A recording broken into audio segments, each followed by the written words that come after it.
continue la série sur comment devient-on un farouche partisan du Frexit. Alors je rappelle les précédents numéros. Ma première vidéo concernait la date de 1988, le fameux projet de destruction de la France. Alors je vous invite à la regarder si vous ne l'avez pas vu. Je vous rassure, hein, ce n'est pas complotiste.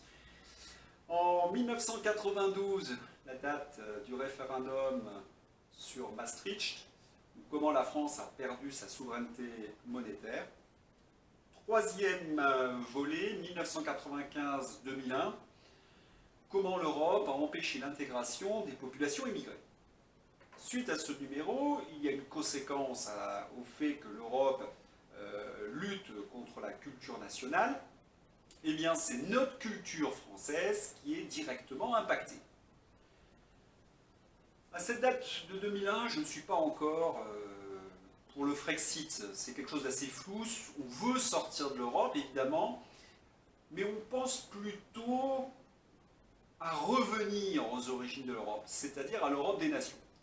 C'est généralement des thèses qui sont défendues dans l'entourage de Philippe Séguin, d'ailleurs, hein, même s'il continue à soutenir Chirac, ou Charles Pasqua. Alors, le numéro d'aujourd'hui, c'est comment l'Europe essaie de détruire notre culture millénaire. Pour cela, elle s'appuie sur les réseaux, vous les connaissez, hein, toujours ces réseaux épouvantables, les socialistes, bien évidemment, mais ils ont un coup dans l'aile aujourd'hui. Donc, des socialistes, on a dérivé vers les progressistes, et avec en tête Emmanuel Macron.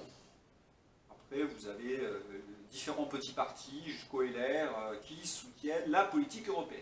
Mais en ayant malgré tout chez les LR, il faut le reconnaître quand même, une distance critique.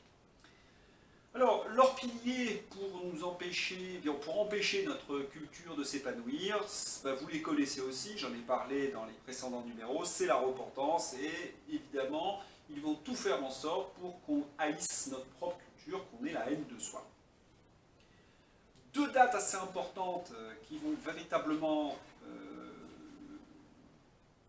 faire en sorte que je me dirige de plus en plus vers un Frexit. Ce sont deux débats qui ont été oubliés, mais qui ont été importants. C'est en 2003 et jusqu'en 2011, c'est le traité.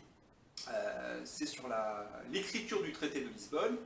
Et il y a un refus des autorités européennes d'inscrire les racines chrétiennes dans l'acte de constitution.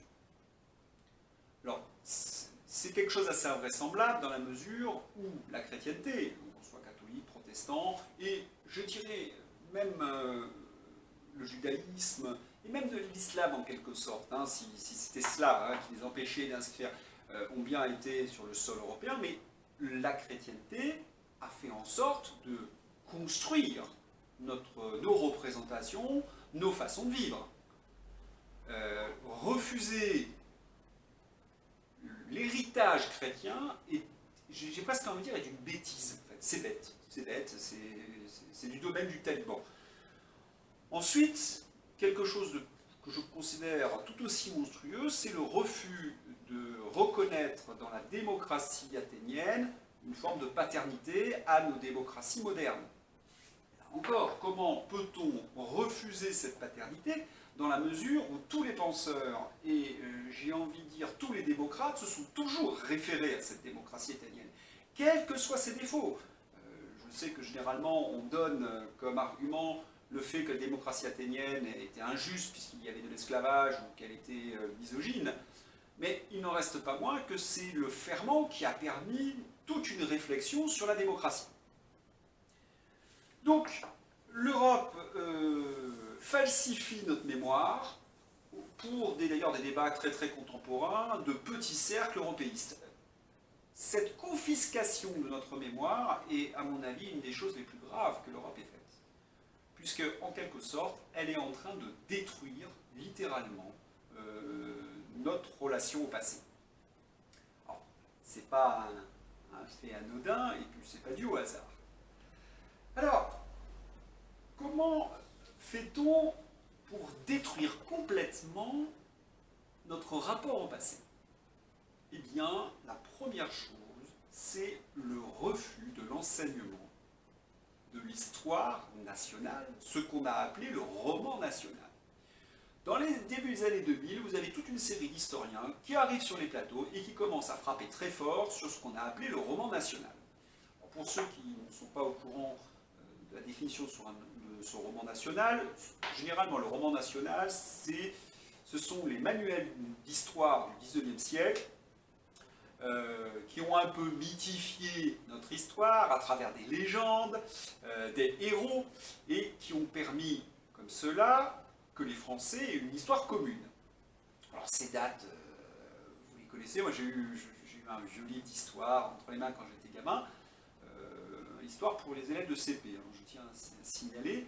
De quoi parlait-on dans ce roman national? Eh bien on donnait la date du sacre de Charlemagne, Jeanne d'Arc, Marignan, Louis XIV et Versailles, la Révolution française, la grande épopée romantique, la guerre 14-18, la résistance. D'ailleurs, le livre s'arrêtait à la résistance. Pourquoi est-ce important, et vous commencez à le comprendre, pourquoi détruire ce roman national? Parce qu'il empêche les Français de partager une culture commune, une mémoire commune. Or, si vous supprimez cette mémoire commune, vous n'avez plus de nation. Ce qui fait la nation, c'est cette mémoire commune. On comprend mieux, dans ces conditions, la volonté européenne. On détruit la mémoire nationale et à la place, on lui substitue une mémoire européenne. Alors cette mémoire européenne est, pour le coup, très mythifiée. Elle est fondée essentiellement sur des mensonges. Je ne vais pas aujourd'hui les énumérer parce que je n'ai pas de temps, mais pour ceux qui seraient intéressés, je pense que François Asselineau, dans ses vidéos, a très bien résumé les choses, et Philippe de Villiers a écrit un très bon livre sur les mensonges de l'Europe, notamment de la construction européenne.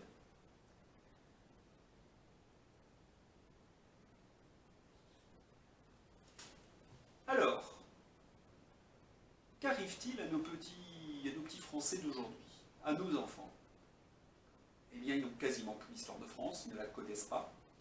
Ils n'ont plus ce rapport au temps, cette frise qui permettait de construire la nation française de date en date. Alors ça n'existe plus. Alors qu'est-ce qu'ils ont à la place? Ils ont de vastes fiches, des mouvements, des événements qui ne peuvent plus relier de manière chronologique. C'est surtout ça le problème. C'est que si vous ne faites pas une histoire de France chronologique, vous ne savez plus exactement où se situent les gens. Si on vous dit Louis XIV et que vous expliquez que Louis XIV c'est un camarade de Charles de Gaulle, par exemple, c'est que vous avez un problème avec la chronologie. C'est exactement le cas de nos élèves. Dernièrement, un ami m'a présenté le livre d'histoire-géographie de son fils, et la couverture était déjà tout un programme. Alors sur la couverture, je crois que le programme de troisième, si ma mémoire est bonne, rapporte l'histoire de France au XXe siècle. Que voit-on sur cette couverture? Sylvie Vartan. Je vous avouerai que comme personnage historique, Sylvie Vartan, elle se pose là. D'ailleurs, elle est à moitié allongée, alanguie, avec une mini-jupe, des couleurs roses, orangées. C'est une photo, à mon avis, qui vient du magazine Podium de Claude François. Elle est là allongée, bien, sur la couverture. Que vient-elle faire là? Ensuite, en dessous, vous avez une autre photo. Une montagne avec de la neige, c'est une station de ski, de très nombreux skieurs.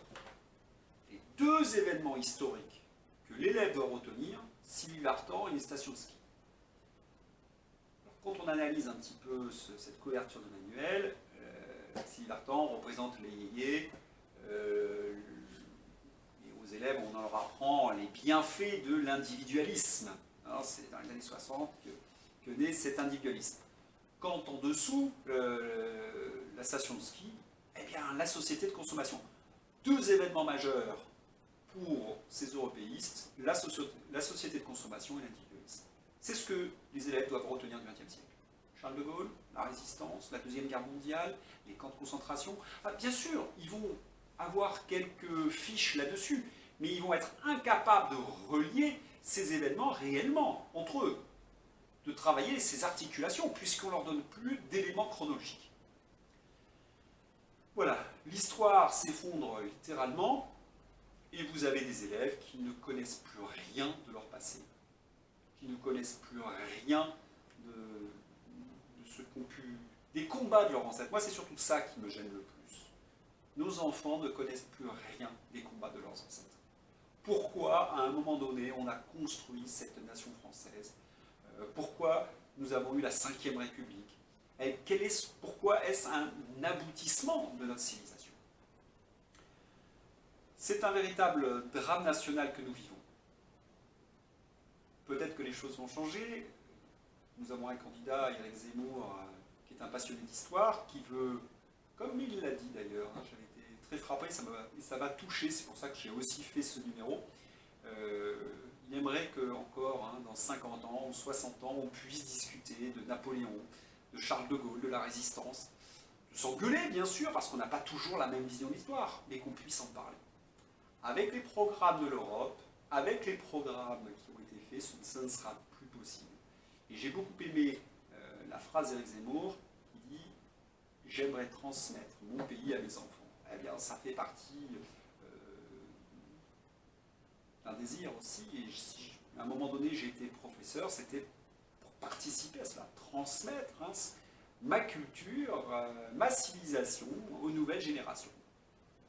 Alors, voilà pour ce première partie, parce que je vois qu'il est presque 12 minutes que je parle, donc il ne faut pas que je fasse une vidéo trop longue. Je vous invite à regarder la deuxième partie qui concernera l'art français. Je vous dis à tout de suite si vous voulez regarder la deuxième vidéo. À bientôt.